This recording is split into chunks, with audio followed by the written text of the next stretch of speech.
I must say, it is good to be back in my alma mater, my own dear CHS. The first and best of high schools to our own dear CHS. But just a great day in general. Toured K-State with my dad. They took us to the College of Business. I learned about the honors college, information like that. It was really fun. Just hanging out with dad all day. We went to Kite. I got a burger. It was really good.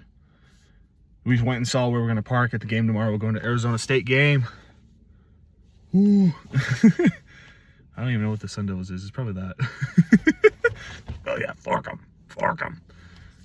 But we checked that parking spot, and then we went and got ice cream at Call Hall. Just chilling with dad all day. You know, he took work off today, so he could tour with me. We opted out on the walking tour of like the whole campus because it'd take an hour, and he didn't want to walk. And I'm more of I like to get lost and find my own way guy. That's just like the fun way to do it. Like, I'd rather walk around 14 times and then have someone take me on a tour, or like ask a friend for a tour.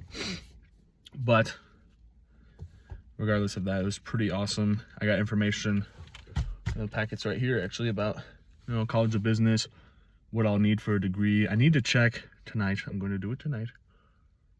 What credits of mine will transfer, or from Butler will transfer to K-State, if any. Like, if there's any that are like going to be left out, that are, you know, difficult classes or ones that should transfer, probably just going to go to WSU.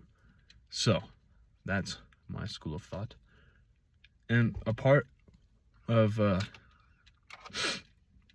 you know, going to K-State that I was just you know, the idea of going to K-State that I didn't like was you know, I know a lot of people there, and you know, I'm kind of realizing, you know, just from tonight, you know, I saw some of my favorite people, of course, that maybe it's not going to be as bad if you know some people on campus, whether they were my favorite or not. I think that'd be a good opportunity to reconnect and to rebuild, you know, relationships, or establish relationships that, you know, maybe weren't strong or weren't there. And so it's just, I was always kind of scared and intimidated by coming back to Chapman and coming back to Manhattan and just, you know, confronting, you know, I wasn't living Christian morals here. I wasn't, you know, I was a Christian because I went to church. I wasn't a Christian because, you know, Jesus saved me, and, you know, I pursue his walk, you know, how he lived every day. Like, I was just like, I didn't even tell people I was Christian. I just went to church because mom said so. And so that's the Troy that everyone here knew. And so I was really scared, as like, I'd built my image up as a Christian because, you know, I am one now. Congratulations. Down in Wichita, and that was super easy because that's all people knew of me. But these people know my, you know, my ugly past, and that's what it is. And I'm not proud of who Troy was 2 years ago. So that's tough, and I feel like people will also hold that to me, you know, especially those who aren't of the faith. And so I was terrified of coming back, but I just gotta, you know, trust in God and his plan, that he will put me where he needs me, whether that's K-State, Wichita State, you know, Penn State, Timbuktu University. I'll be all right. I have full confidence that I'll be all right. So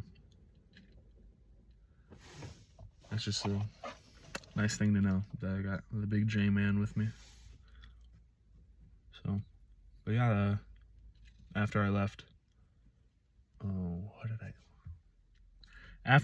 Manhattan, went back to my car. I left in JC. I went to see Cody in her classroom. It was a Friday. It was kind of slower. I texted her and was like, oh yeah, we're at recess, about to go to snack time. Perfect timing.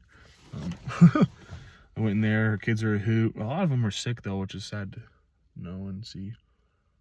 So they weren't there. Her class is pretty small actually. It's typically I think a class of 15, and there was like 3 or 4 kids sick. So it was a small class. Like last year she had like 22, 23. It was a lot of kids. But they were a hoot. So full of energy. She's kind of like tired of it. Ready for the weekend. She had plans to celebrate her friend Reagan's birthday. It's tomorrow, but they're going out tonight. I think Cody's going to the K-State game. Reagan probably works. But I don't know. Maybe she should come. But it's her birthday. She'll probably be with family if I had to guess. That's the nice version of the story. She's probably with family, but she's I think an ER nurse, so might be at work, which, I mean, there's worse things to do on your birthday.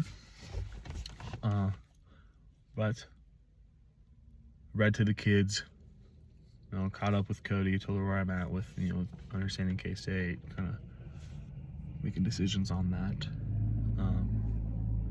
understanding where I'm at with that, and, what I'm thinking. And she gave me good pointers and ideas and things to really consider.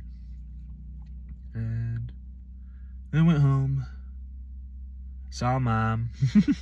Saw Mom for the first time since September 27th. Yeah. So it's been just shy of 2 months, and so it was like really good to see her again. We hugged and we chatted about, how the visit went. And did comparison and contrasting with between the two experiences and what I think of both colleges, and funny things Grandpa said. Just great conversation. And then I got on my merry horse and made my way over to watch The Sound of Music presented by CHS, and it was really awesome. It really was. It was, beautiful set design. They had 4 wheel-based sets. There's like the house, the abbey, and the mountains, and you can just rotate them, and it looks awesome. Ooh, and then they had everyone sing and some dancing. It was more, it wasn't crazy dancing like they did in Beauty and the Beast Broadway stuff. It was a high school performance with a lot of young actors in the cast, but it was a pretty good amount of like juniors and seniors there, so that's exciting for the program. And that there's a lot of young people, but also that no one's really fallen off like that sometimes happens with sports, and really everything in high school. People will just fall off, which is not a good thing necessarily, but it is just something that is kind of accepted. Saw Mr. Lucas, give him a big old squeeze. I haven't seen him in a while, since late June. I haven't seen him since late June. Talked to him about wrestling, the urge, the itch is back. I told him about just talking about jujitsu, and have my friend, like, I never did jujitsu, but my friend who also does martial arts and contact sports like that, contact combative sports. He did MMA stuff. He's like, we're just like start picking on each other, and he puts me in a chokehold. I'm like, whoa, show me how to do that. And stuff's so fun. And it's just the masculine energy from that is it's so healthy. Like, I feel happier after just like manhandling and getting manhandled, like in a fun combative way. Like, it is just refreshing, and I need to get back into everything. I need to. I really do. Gosh, just kidding. Just thinking about it, I can see if there's jujitsu in Wichita, and I can join that. Actually, maybe there's a club. maybe there's a club. Maybe there's a wrestling club on campus at WSU. I know they have a club wrestling intramural sport. They go compete against different clubs at K-State. At least there used to be. Anyways, talked about sports. Big hugs from everyone. So I'm just sitting there talking to Mr. Lucas, texting Brian back. I need to call him actually now. I feel someone starts rubbing my shoulders. I'm like, what's going on? I get up. It's Mr. Merritt. I saw Mrs. Merritt earlier at the elementary school when I was leaving. And give him the biggest hug, and he comes over and stands to talk to me again. I give him a lot of other. I was like, dude, how you been? Like, it was basic small talk, but I shared about how I gave up football, and I got really convicted by 1 Corinthians 10:31, where you eat or drink, whatever you do, do it all for the glory of God. And I was doing football for selfish reasons, and and got hit like a hammer. That's the quick synopsis. Here's what Paul said. Here's how it applied to my life. It's not a bad way, but it's like, yeah, this is, wow. I'm the fool in Proverbs. I'm the fool. So it's just really fun to just see him again, because I thought of him earlier, like, after I saw Mrs. Merritt. I was like, gosh, I'd love to see Mr. Merritt, and I really want to. And then same thing with Mr. Lucas. I need to take those guys out to like lunch or dinner or something and just pick their brains. Gosh, they're not like crazy old men, but the lives they've lived. I think they've lived very quiet and humble lives for the Lord, and they love their wives and their children. They're passionate for what they do, and I just I want that. They've been such big role models for as long as I've known them. They've just been the epitome of what it is to be a man, and it doesn't have to be loud, it doesn't have to be violent, but it has to be it has to be there. And I just, they're great role models for that. And definitely, I was like, man, talk about great mentor candidates, people to ask. And maybe they wouldn't be ready. Maybe that'd be an awkward conversation, but maybe, if I don't go to K-State, that'll be a hell of a drive. But I think it'd be worth it to ask. So I think I'll do that.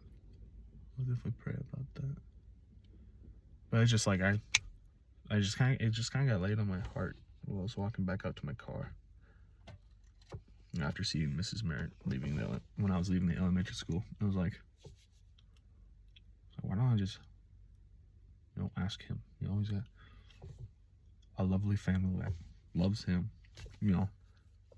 He's a strong example of what a man should be. Maybe I should ask him to sow into my life. So yeah, that's just been on my mind. And I liked The Sound of Music a lot. It was really good. It was really fun, seeing these people I went to high school with. They're underclassmen, of course, but they're big kids and they're doing big things. But the worst part was me, because after doing acting stuff, taking acting classes and hearing and being involved, very in the thick of it at Butler, seeing any small detail, anything I could critique about the way the kids were talking, or how they rushed through the lines, like, I'm not guilty of that, and how they weren't physically present on the stage or didn't look physically engaged in what was happening.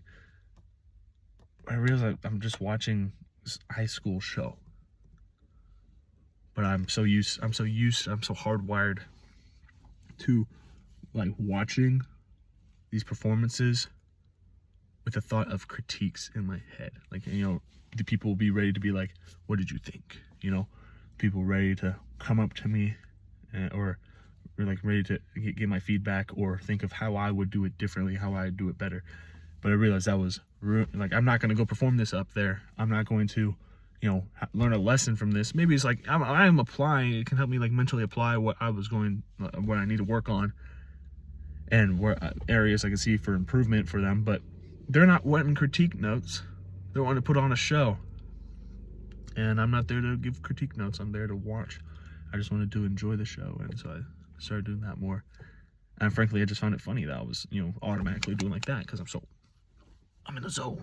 But just needed to relax and enjoy. Like when I watched Frog and Toad, A Year with Frog and Toad at K-State, I wasn't worried about any of that stuff. I was cackling the whole time. It was amazing. So, and of course, this isn't like, The Sound of Music isn't like a comedy. So it's like, but I don't need to laugh at everything to not, you know, critique it. So that's something I need to work on. And to have better empathy, I guess, if that's the term for it. Yeah. I'm gonna call Brian and drive home. Deuces.